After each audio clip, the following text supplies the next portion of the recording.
Hello दोस्तों, comics hero channel पर आप सभी लोगों का स्वागत है। हमारी कॉमिक्स थी दोस्तों नेताजी सुभाष चंद्र बोस। तो दोस्तों इसका पार्ट 1 हम पहले ही पढ़ चुके हैं और ये पार्ट 2 है। तो चलिए दोस्तों शुरू करते हैं नेताजी सुभाष चंद्र बोस का पार्ट 2। शाम ढल जाने पर सुभाष वहाँ से चले गए। मेहमान नवाजी के लिए बहुत बहुत शुक्रिया। पूर्व योजना के अनुसार शिशिर, उसके भाई भाभी अब घर से चल पड़े यह कहकर कि वे किन्हीं मित्रों से मिलने जा रहे हैं। हम देर से लौटेंगे। रास्ते में उन्होंने सुभाष को भी ले लिया और उन्हें गोमो नामक स्टेशन पर छोड़ा, जो कि शहर से हटकर था। वहां से सुभाष ने दिल्ली कालका मेल पकड़ी। अगली सुबह सुभाष दिल्ली पहुंच गए। कुली, ओ कुली। वहां से वे फ्रंटियर मेल द्वारा पेशावर की ओर रवाना हुए। पेशावर कैंट आने पर सुभाष उतर गए। मियाँ अकबर शाह, जो कि पेशावर शहर से चढ़े थे, वे भी साथ उतरे। सुभाष ने एक टांगा लिया, अकबर शाह ने दूसरा। ताजमहल होटल चलो। भगत राम होटल में सुभाष से मिलने आया। मैं इस जगह को जल्द से जल्द छोड़ना चाहता हूँ। चिंता मत करें, हम सुबह जल्दी ही चल देंगे। सुभाष बाबू, आप पर तो जानते नहीं, इसलिए अब परिचितों की मौजूदगी में आप गूंगे बहरे होने का नाटक करें। मैं आपको जियाउद्दीन और खुद को रहमत खान कहूँगा। अच्छी बात है। योजनानुसार अगली सुबह आबद खान एक गाइड के साथ कार में आए, जिसे उन्होंने होटल से कुछ दूरी पर खड़ा किया। सुभाष, जो कि पठान बने हुए थे, भगत राम के साथ कार में बैठ गए। पेशावर से लगभग 11 मील दूर जाने पर सुभाष, भगत राम और गाइड कार से उतरे और ब्रिटिश सेना चौकी से बचने के लिए पहाड़ी रास्ते से पैदल चल दिए। थोड़ी देर बाद उन्होंने आराम किया और भगत राम द्वारा पेशावर से लाए गए पराठे खाए। इस समय हम कबा कबायलियों के आज़ाद इलाके में हैं। यहाँ ब्रिटिश सरकार का राज नहीं। अरे सचमुच, यह तो बहुत अच्छी बात है। गांव की एक मस्जिद में रात बिताकर सुबह वे फिर चल पड़े। सुभाष बाबू के लिए एक खच्चर किराए पर लिया गया। बर्फ ढके रास्ते पर से खच्चर फिसला और सुभाष बाबू गिर गए। आपको चोट तो नहीं आई? खच्चर की सवारी छोड़ दी गई। रात 12 बजे के बाद वे एक अफगान गांव में पहुंचे। एक घर का दरवाजा खटखटाया। एक आदमी बाहर आया। मैं आपकी क्या खिदमत कर सकता हूँ? हम मुसाफिर हैं, यहाँ रात गुजारना चाहते हैं। उस आदमी ने उनकी खातिरदारी की। आज ही मेरी शादी हुई है, यह मेरी बीवी है। आपको भूख लगी होगी, मैं अभी आपके लिए खाना बनाती हूँ। भगत राम आबद खान की गाइड के द्वारा एक गुप्त संदेश भेजना चाहता था। गाइड और खच्चर वाले को यहाँ से वापस जाना था। कागज और कलम होगी? बेगम ने एक धागे की रील पर चढ़ा कागज उतारा और भगत राम को दिया। फिर उसने अपनी हथेली में पानी की कुछ बूंदें डाल उसमें नील मिलाया, जिसमें एक पतले से लकड़ी के टुकड़े को डुबो डुबो कर भगत राम ने संदेश लिखा। भोर होते ही सुभाष और भगत राम 50 मील दूर जलालाबाद के लिए चल दिए। कितना खूबसूरत देश है यह। सूखी पहाड़ियों और बंजर धरती में क्या सुंदरता है, सिवाय इसके कि वह एक आज़ाद देश का भाग है। यही तो असली सुंदरता है। जब वे सड़क के किनारे आराम कर रहे थे तो एक हट्टा कट्टा पठान उनके पास आया। तुम लोग कहाँ से आए हो? यहाँ क्या कर रहे हो? हम अफगान सरहद के पार से आ रहे हैं। ये मेरे चचा जान हैं, बेचारे सुन बोल नहीं सकते हैं। मैं इनके इलाज के लिए अद्दा शरीफ लेकर जा रहा हूँ। पठान ने इस संबंध में अपनी जानकारी दिखाई। अपनी जुबान दिखाओ। इसकी जुबान तो सचमुच सख्त है। इसे बेशक अद्दा शरीफ ले जाओ, लेकिन इसे दिन में 3 या 4 बार गर्म पानी और फिटकरी से मुंह जरूर धोना चाहिए। उन्हें एक ट्रक पर लिफ्ट मिल गई और जलालाबाद में उतरे। होटल में उन्होंने रात बिताई। सुबह जलालाबाद के निकट अद्दा शरीफ में उन्होंने नमाज पढ़ी और पैदल आगे के सफ़र पर चल दिए। 10 मील के करीब चलने के बाद फिर उन्होंने रात भर एक ट्रक में सफ़र किया। कस्टम चौकी से बचने के लिए काबुल के पास ही वे ट्रक से उतर गए और शहर जाने के लिए टांगा ले लिया। सराय में एक कमरा लेने के बाद वे कुछ सामान खरीदने के लिए बाजार चले गए। सुभाष ने कई बार सोवियत दूतावास से संपर्क करने का प्रयत्न किया, लेकिन व्यर्थ। एक दिन, मैं अफगान गुप्तचर पुलिस में हूँ। क्या मैं जान सकता हूँ कि तुम कौन हो और यहाँ क्यों आए हो? हम लालपुरा से आए हैं। मेरे चचा जान बीमार हैं और मैं उन्हें इलाज के लिए यहाँ लाया हूँ। चाय पानी के लिए ये रख लो और हमें बख्शो। मेरे चचा बहुत ज़्यादा बीमार हैं, तंग मत करो। अफगान गुप्तचर अगले दिन फिर आधम का, मेरे साथ पुलिस स्टेशन चलो। तुम हमें तंग करने के को क्यों तुले हुए हो?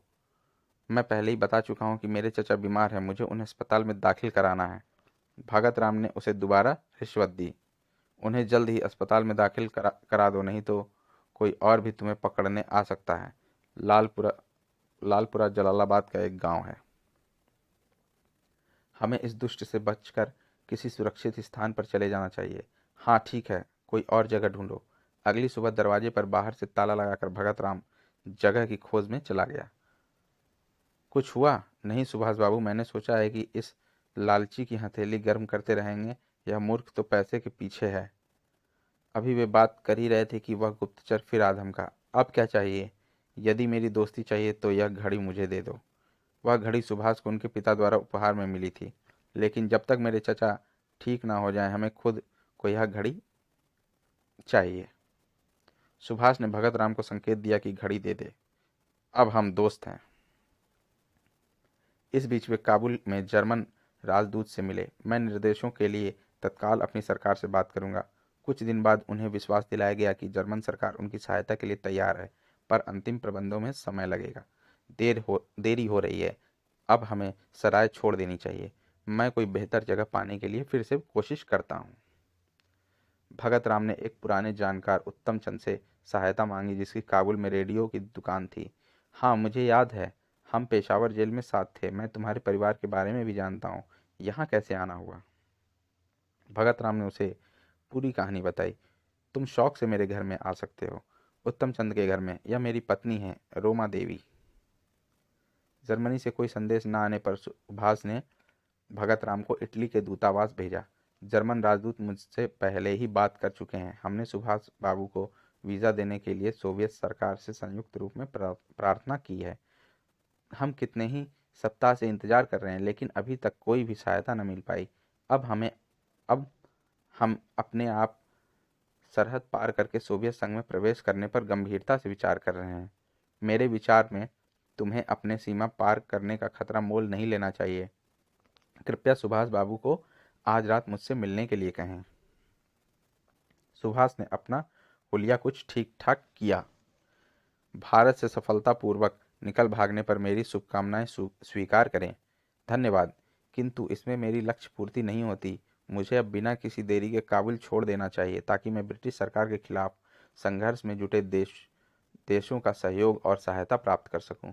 यूरोप से शीघ्र ही तुम्हें ले जाने के लिए कुछ व्यक्ति आने वाले हैं। आपको अपने आप सीमा पार नहीं करनी चाहिए। अंततः संदेश आया। बोस बाबू को अब तैयार हो जाना चाहिए। 16 मार्च को दोपहर के 2 बजे उनका सामान आपकी दुकान से ले लिया जाएगा।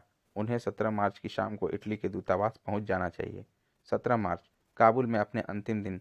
सुभाष उत्तम चंद के परिवार के साथ। आपको धन्यवाद देने के लिए मेरे पास शब्द नहीं है। यह तो हमारा सौभाग्य था कि आपके कुछ काम आने का अवसर मिला।